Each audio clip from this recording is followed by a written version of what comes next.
welcome back, everybody. This is part 2 of you getting out of your Greek letter organization. So, if you've pledged and you fear the Most High Elohim, this message is just for you. Let's do a quick recap. We discussed how the sororities and fraternities are joined to mighty ones or demons.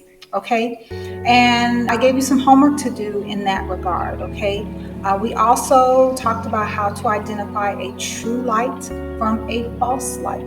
And lastly, we talked about how the Most High Elohim wants all of your heart, all of your being, and all of your might. And he will not share with demons or devils. Okay, so without further ado, let's get right on into it.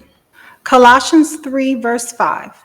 Therefore, put to death your members which are on the earth: whoring, uncleanness, passion, evil desire, and greed of gain, which is idolatry.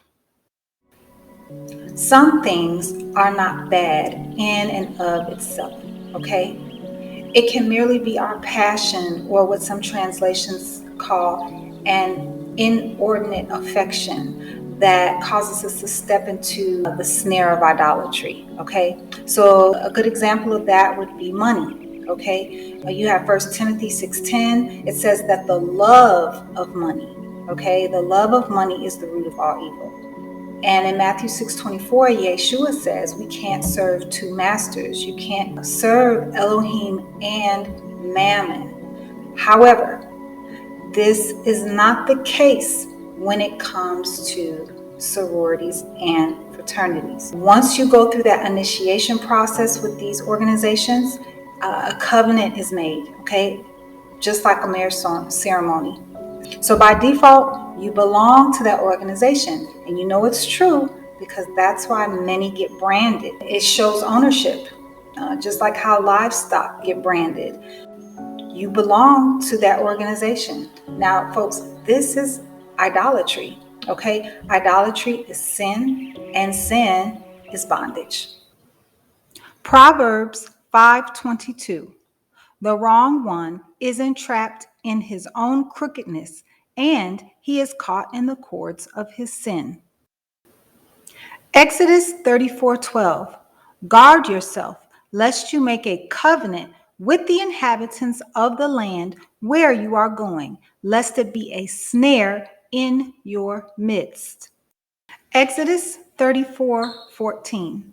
For you do not bow yourselves to another mighty one, for Yod-Heh-Wah-Heh, whose name is jealous, is a jealous El. You cannot be yoked to another mighty one and Yeshua. You have to stop adopting the culture. Stop trying to be like all the inhabitants of the land. We can't be like everybody else.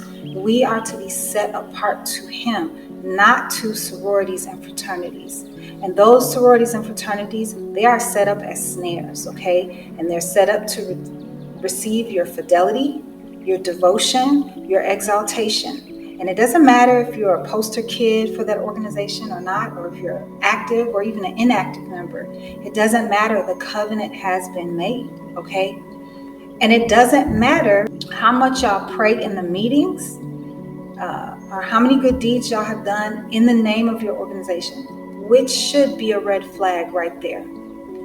Those things, the prayers, the good deeds, they cannot sanctify the organization. I can be sanctified and you can be sanctified, but that organization cannot be sanctified. 2 Corinthians chapter 6, 14 through 17. Do not become unevenly yoked with unbelievers. For what partnership have righteousness and lawlessness? And what fellowship has light with darkness? And what agreement has Messiah with Belial? Or what part does a believer have with an unbeliever? And what union has the dwelling place of Elohim with idols?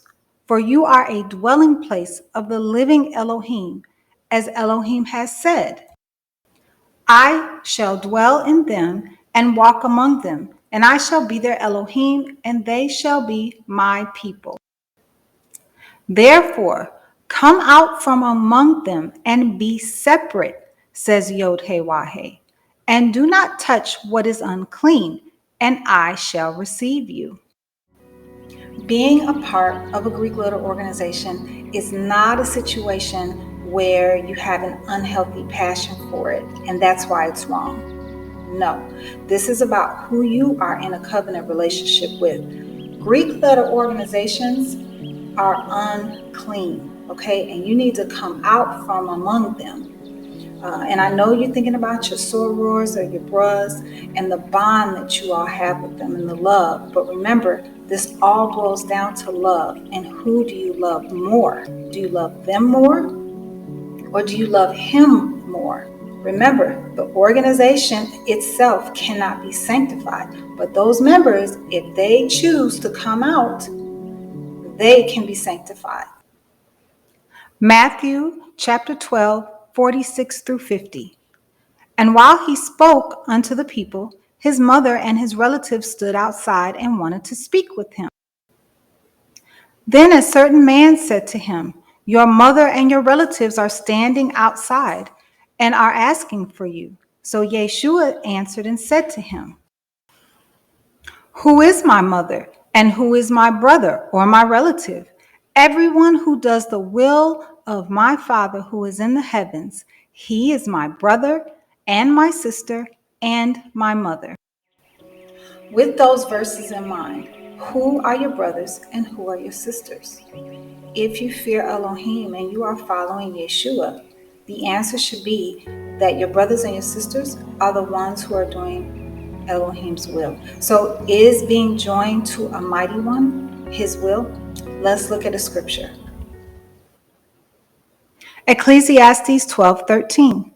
Let us hear the conclusion of the entire matter. Fear Elohim and guard his commands, for this applies to all mankind. We are all to be fearing the Most High and keeping his commands. And being a part of a sorority or fraternity is idolatry. So that cannot be his will. It's impossible. So we know that it's also impossible for someone to say, oh, well, they denounced or they renounced their membership because it was an idol in their heart. So I can understand why they did that. That's not the case. That's not possible.